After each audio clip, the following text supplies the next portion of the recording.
আসসালামু আলাইকুম। আজকে আমি একটা ডিম নিয়ে এসেছি। তো এই ডিমটা দেখে কি মনে হচ্ছে, এটা কোয়েল পাখির ডিম নাকি দেশি মুরগির ডিম? ডিমটার সাইজ এই যে একদম এতটুকু ছোট্ট, এইটুকু। এটা দেখে মনে হচ্ছে হয় কোয়েল পাখির ডিম না হলে দেশি মুরগির ডিম, কিন্তু না, এটা কোয়েল পাখির ডিমও নয়, দেশি মুরগির ডিমও নয়, এটা বাজারের থেকে কিনা লাল মুরগির ডিম।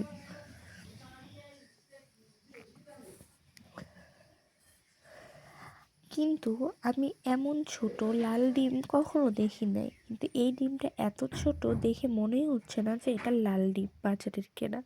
এটা দেখে মনে হচ্ছে হয় দেশি মুরগির ডিম নয়তো কোয়েল পাখির ডিম।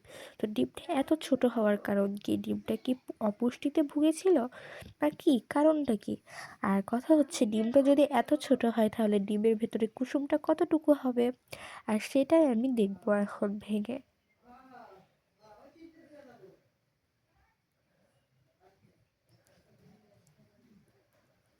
এ বাবা, ডিমটা কি রাবারের ডিম নাকি?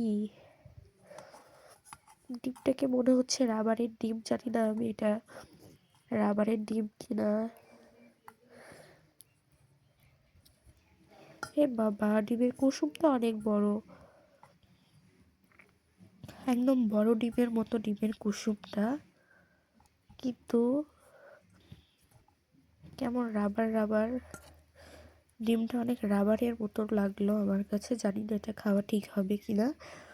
আপনারা কমেন্ট করে বলবেন ডিমটা কি খাওয়া ঠিক হবে নাকি হবে না। এটা আমার কাছে মনে হচ্ছে রাবারের ডিম, মানে নকল ডিম।